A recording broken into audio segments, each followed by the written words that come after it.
जब तक सूरज चांद रहेगा, जब तक सूरज चांद रहेगा, भगवान बुद्ध की जय।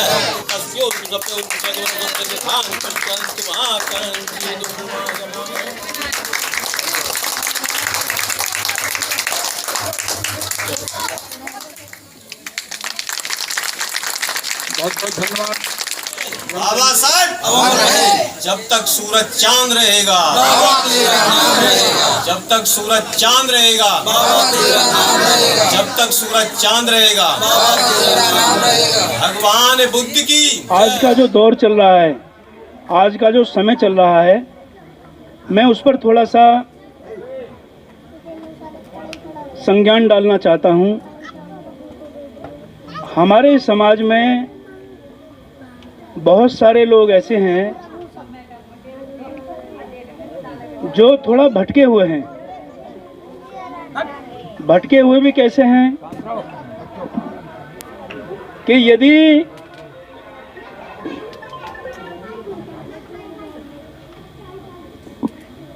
भटके हुए भी किस तरह से हैं, जो जैसा कह देता है वैसा ही मान लेते हैं। ज़्यादातर लोगों को मैं प्रैक्टिकली देखता हूँ और इसके बड़े सच्चे और अच्छे उदाहरण हैं जो मैं अभी बताने जा रहा हूँ। यदि कोई व्यक्ति सुबह उठ करके कलम किताब देखता है तो उसके दिमाग में कलम किताब ही आएगी। जैसे गौतम बुद्ध जी की प्रतिमा को देखेगा तो गौतम बुद्ध जी की प्रतिमा ही दिमाग में आएगी। बाबा साहेब को देखेगा तो बाबा साहेब की प्रतिमा ही आएगी। अगर मंदिर को देखेगा तो फिर मंदिर की प्रतिमा ही सामने आएगी। उदाहरण के तौर पे हमारे समाज के बहुत सारे लोग ऐसे अंधविश्वास में डूबे हुए हैं जिन्हें उस अंधविश्वास से निकल जाना चाहिए। देखिए, मैं सिर्फ अपने समाज की बात कर रहा हूँ, दूसरे समाजों की बात नहीं कर रहा। क्यों? कि दूसरे समाजों में तो बहुत सारे लोग ऐसे हैं जो मूत्र पी रहे हैं, गोबर खा रहे हैं और घी को जला रहे हैं। मैं उनके लिए बात नहीं कर रहा। हर आदमी को हक है अपने समाज के बारे में बात करने का। वैसे ही मैं केवल अपने समाज की बात कर रहा हूँ, अपने समाज के बच्चों की बात कर रहा हूँ। यहाँ मैं किसी दूसरे समाज को ना तो कंडेम कर रहा हूँ, ना मैं किसी की निंदा कर रहा हूँ। मेरा उद्देश्य सिर्फ अपने समाज के बच्चों को ये बताना है कि जो भी आपके सामने बात आती है, चाहे वो सामाजिक हो, चाहे वो राजनीतिक हो, चाहे वो व्यवहारिक हो, चाहे वो पारिवारिक हो, तो प्रकृति ने हम सबको बुद्धि दी है। बहुत सारे लोगों को ये नहीं पता कि हमारे पास एक बुद्धि है जिसका हम सही तरीके से इस्तेमाल कर सकते हैं। अगर हम जरा सा भी उसका गलत इस्तेमाल कर लें तो उसके परिणाम गलत आने लगते हैं। अगर हम उसका अच्छे से इस्तेमाल करेंगे तो अच्छे परिणाम सामने आने लगेंगे। अब देखिए, मैं उदाहरण देता हूँ आपको कैसे। अच्छाइयों में भी बुराइयाँ छुपी होती हैं, इस बात को हमेशा ध्यान रखना।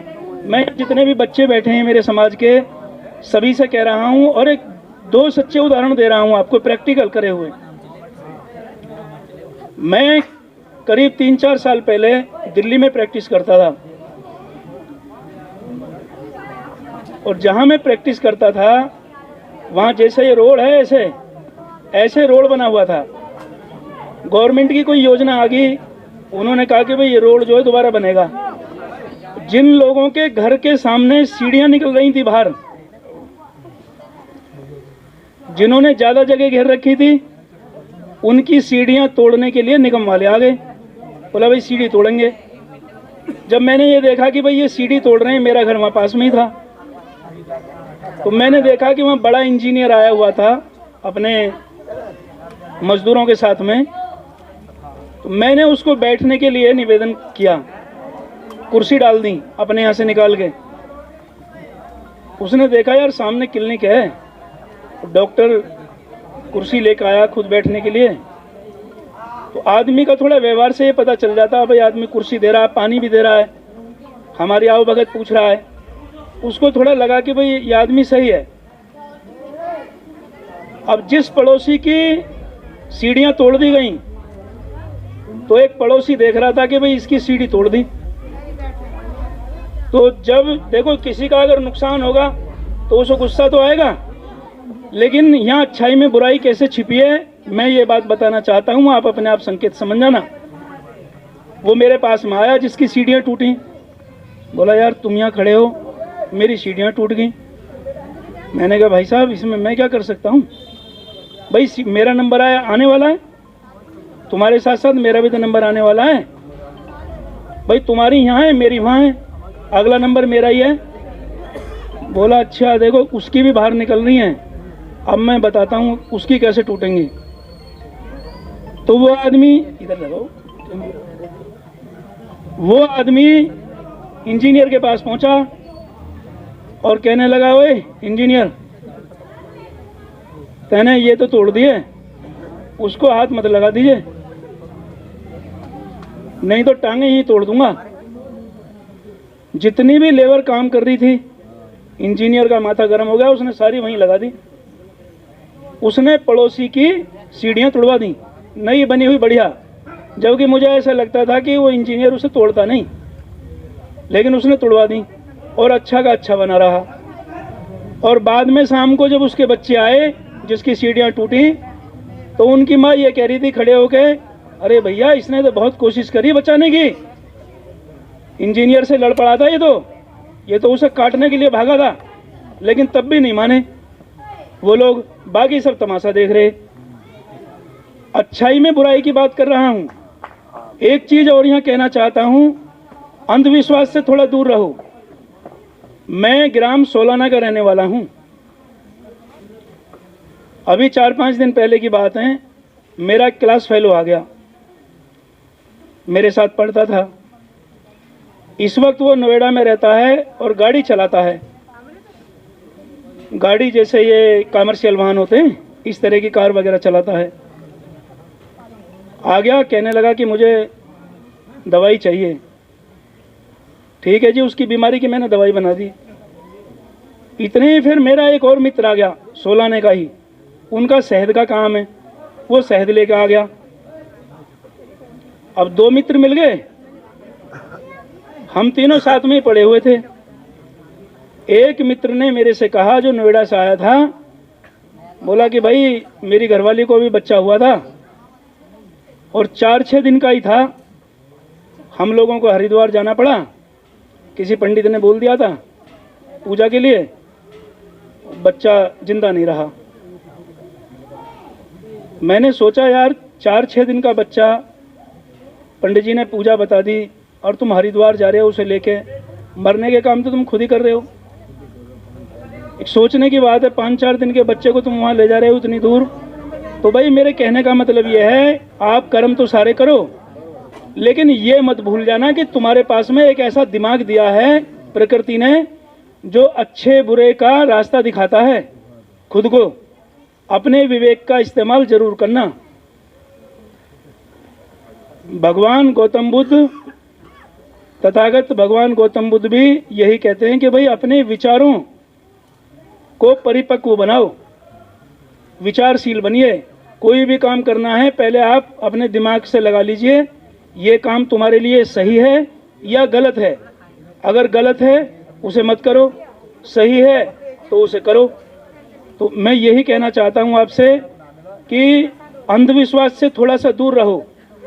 और जितने भी यहाँ लोग बैठे हैं, माता बहनें बैठी हैं, बुजुर्ग भाई बहन बैठे हैं, सबको एक बात कहना चाहता हूँ, भाई अपने घर में आधी रोटी कम खा लेना, लेकिन अपने बच्चों को जरूर पढ़ाना, क्योंकि शिक्षा ही सवालों को जन्म देती है। अगर आपने अपने बच्चों को पढ़ाया लिखाया नहीं, तो ये समझ लेना कि आपकी परवरिश अधूरी है। अगर आपने अपने बच्चों को पढ़ाया लिखाया, तो आप ये समझ लेना कि आपने बहुत बड़ा काम कर दिया। तो इस बात को ध्यान रखने की आवश्यकता है। मैं तो अपने ऊपर उदाहरण लेता हूँ। मेरे माता पिता बहुत गरीबी हालत में हमको पढ़ाए, हमारी आर्थिक स्थिति अत्यंत दयनीय थी, जैसे तैसे मजदूरी करके हमें पढ़ाया लिखाया, कैंसर का डॉक्टर बनाया। आज हमसे मिलने के लिए 3-3, 4-4 दिन पहले लोग नंबर लगवाते हैं, तब जा कर के हम उन्हें मिल पाते हैं। तो ये सब पढ़ाई लिखाई की बदौलत है। अगर पढ़ाई लिखाई नहीं करी होती तो शायद मैं आपके बीच में यहाँ खड़ा नहीं होता, मैं भी कहीं जाकर के कोयला वगैरह भर रहा होता एनटीपीसी में। इसलिए अपने बच्चों को पढ़ाओ, सुबह उठते ही के साथ में कलम किताब, अगर कलम किताब भी ध्यान ना रहे तो बाबा साहब के दर्शन करवा दो। इन बाबा साहब को अपना भगवान ही मान लेना, ये किसी भगवान से कम नहीं है। ये मत सोच बैठना कि 33 करोड़ देवी देवता आएंगे और तुम्हारी कुछ मदद करेंगे। आज भी लोग ये सोचते हैं हमारे समाज के कि शायद कोई देवता कभी कुछ ना कुछ हमारे लिए कर देगा, धूप बत्ती लगाते हैं और सारे काम करते हैं। पर मेरा ये मानना है कि जैसे गिनती में 33 करोड़ है ना, अगर 33 करोड़ देवी देवता किसी की मदद करते तो भाई 1-1 रुपया भी देता तो 33 करोड़ हो जाता। लेकिन वो तो देवता ही ऐसे हैं कि अगर मक्खी भी लगी है तो वो अपनी मक्खी नहीं उड़ा सकते भाई, हमारी तुम्हारी क्या मदद करेंगे। तो इस अंधविश्वास से दूर रहने की ज़रूरत है, यही मैं कहना चाहता हूँ। जय भीम, जय भारत। सबसे पहले तो मैं सभी ग्रामवासियों का, सिवाय के जितने भी समस्त बुजुर्ग, माता बहनें और जितने भी लोग यहाँ उपस्थित हैं, सबका मैं धन्यवाद करना चाहता हूँ कि उन्होंने मुझे मुख्य अतिथि के रूप में यहाँ सिवाय में तथागत गौतम बुद्ध की प्रतिमा का अनावरण करने का अवसर दिया। दूसरा मैं ये बताना चाहता हूँ कि पिछली बार जब हम यहाँ आए थे तो यहाँ केवल बाबा साहब की प्रतिमा थी, गौतम बुद्ध जी की प्रतिमा नहीं थी। अब गौतम बुद्ध जी की प्रतिमा लग चुकी है और सबसे बड़ी बात यह है कि जो हमें दिखता है हम उसी के बारे में सोचते हैं। दिखना मतलब देखने से एक विचार बनता है, और बुद्ध जो हैं अपने आप में एक वैचारिक क्रांति हैं। जैसे कि बुद्ध जी कहते हैं कि हमको प्रकृति ने एक दिमाग दिया है जिसका उपयोग बहुत कम लोग कर पाते हैं। बहुत सारे लोगों को तो ये भी नहीं पता होता कि हमारे पास एक ऐसा दिमाग है जिससे हम सही और गलत का डिसीजन ले सकते हैं।